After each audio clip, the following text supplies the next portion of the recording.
So start with the hit on Burrow. To me, that's a foul. I mean, there's no way around it. It's forcible contact to the head neck area.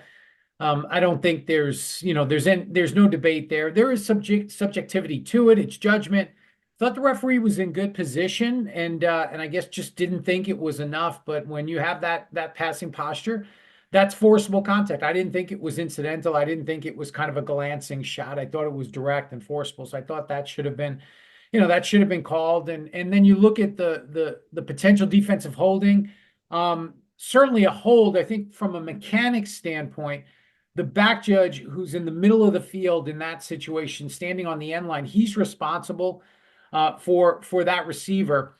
And when I watch the coaches film, which is the all 22, where you can see all the officials, the back judge actually reaches for his flag and then doesn't throw. And I think mechanically, what you do and you're taught in those situations is you have to see the hold and then find the football. Because if the ball is already out somewhere else, it doesn't have an impact on the outcome of the play. But if the quarterback still has it, now the theory is okay, that could have been the intended receiver, and the quarterback couldn't throw it because he was being held. When you watch it, the official looks, reaches, looks back for the ball, sees the ball is out, doesn't throw it. But when you watch it on film, it has an impact. I think whether we got to the ball too late, it's probably maybe part of it, the mechanics of it, but it's a foul. It had an impact. Burrow still had the ball when Gesicki was grabbed. So if either of those or both of those fouls are actually called, Dean, where are we then? Are we half the distance to the goal line and we're Exactly. retrying Yeah. the conversion? Yeah, if even one of them are called, right, you can't enforce both. You're just going to take one or the other, and the Bengals would have had another shot. They'd have an option. They can now go for two from the 1 yard line, or if they want to say, hey, we're going to kick it, they could elect to kick it and have the penalty enforced from the 15. But they obviously would have. They were going for two. They were going for the lead.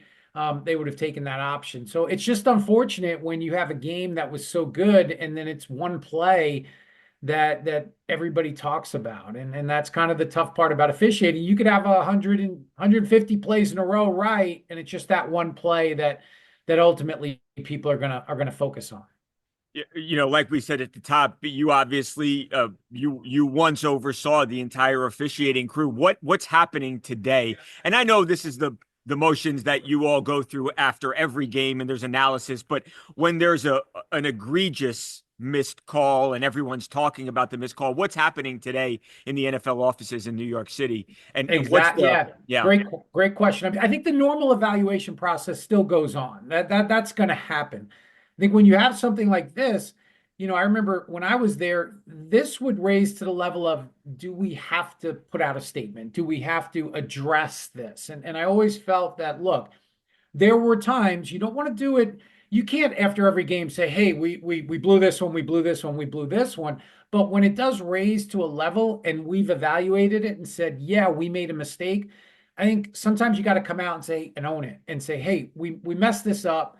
And I think that lends itself to the credibility. People then can, they're still going to be upset, but at least we can stop. Okay, yeah, they admitted that they blew it and they're going to work on correcting it versus not doing anything or doubling down and saying, no, it was the right call. So I think that process is probably happening. Those conversations are happening. But from a normal evaluation perspective, that's going to happen. I would imagine the officials involved would get, we call downgrades. You get graded and evaluated on every call, every missed call. So I would imagine they would get downgrades, but I wouldn't think there'd be anything above and beyond that. Would something like that, Dean, just because it was such in like a high leverage spot, would that then exclude that crew or any of the officials on that crew from working playoff games, potentially working the Super Bowl, et cetera? Would it have that sort of impact? Something like that, no, because it's judgment, right? It's not. Now look, if they misapply a rule, if they mess something up with the clock that's just rule based, that's different, right? That's considered more egregious. This is just judgment. Hey, I didn't think it was enough, and that happens from time to time. And if you start, whether it's suspending, disciplining officials for judgment calls, it's going to be really hard because those things happen on a game by game basis. And so I would imagine it would not in this instance. But again, it is obviously it's a big play in the game, and people are going to continue to talk about it. Dean, I can't even imagine. I mean, it seems to me just to be an impossible job. And like you just said, I mean, you can be perfect for the entire game, and then one play and you're not, and it's all anyone's talking about today. What's the remedy, if any, or is it just, hey, there's human error, and sometimes the officials are going to make mistakes, just like anybody else makes mistakes, or is there something that should be done, changed, an official in the skybox that can call down to the officials on the field? I mean, what is the answer if you have any take there? Yeah, I think, look, we start with there is that human error, right? That's not right. I've had several head coaches tell me the same thing. There's three groups that affect games. There's coaches, players, and officials actually make the fewest mistakes. Yeah. But we have 150, 155 plays in an NFL game. You have 7 officials, you have 22 players. Each official is making multiple decisions before the play, during the play, and after the play, and the overwhelming majority are correct. But there's always going to be those 2 or 3 plays. So that's where you say, okay, these are game changing, these are game impacting. Now, do you add technology? Do you add replay to say, hey, we missed? Is it the last 2 minutes? Is it scoring plays where if there's an obvious missed foul, can you come in with the video and say, yeah, that was roughing the passer or that was holding? I think that's where the league is gonna head at some point. And I think we're gonna have those conversations in the offseason, and the competition committee is going to talk about those things. Right now, they try to deal with objective things, the ball hitting the ground, the knee touching the ground. But I think we're going to see more of those subjective calls being reviewed. And I think you have to limit it. But I think when you have 4 or 5 plays that really affect the outcome, I think you've got to be perfect on those 4 or 5 plays.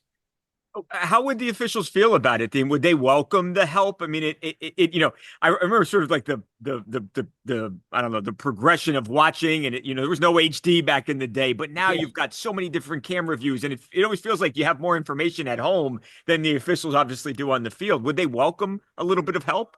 They would. They would. When replay first came back in 1999, there was a little pushback, because it's like anything else. You're doing a job, and now you feel like you got somebody over your shoulder that is going to tell you, no, you did this wrong, you did that wrong. But now the technology has advanced so far, and so you have these tools and these resources. Why not use them? Because nobody, I can tell you, just having spent so much time with officials and in the officiating world, nobody wants to get it right more than the officials. The officials don't feel good. And I know everybody else, the players, the Bengals, obviously today, but the officials feel worse because they want to get it right. So if there's something, an opportunity for us to get it right and not be talking about officiating after the game, they're going to welcome it.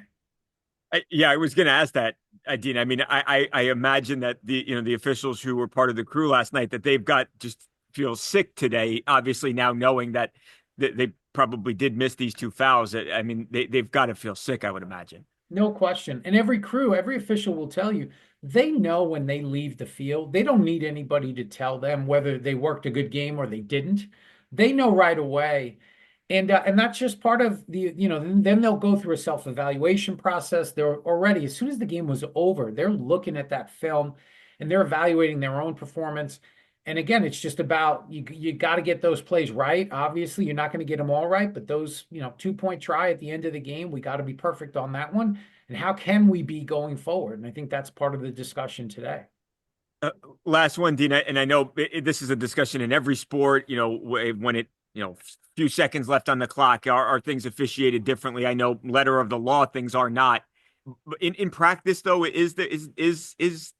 these moments officiated differently? Like in my mind, I'm an official, and I'm not going to throw a flag unless Yeah. something is egregious in my mind, or do they actually treat it as if it was just a play in the first quarter? That's always been, well, I don't care what sport it is, you hear it all the time.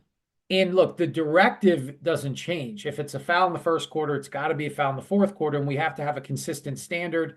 And what we're calling early in the season, we got to call late in the Yeah. season. So it doesn't change. But from a kind of a Yeah. psychological, right? Does that official subconsciously Right. say, I don't want to be the deciding factor in this game? The problem with that, if you have that mindset, by not throwing the flag, you're impacting the game. You can impact the game negatively. So I think it just has to be the same. Each individual official has to guard against that. Hey, I called it in the first quarter. I got to call it with 30 seconds to go in the fourth quarter. And I think that's where you separate the average officials from the really, really good officials. And look, the NFL is the best of the best players, coaches, officials, but they're human, and this is going to happen from time to time.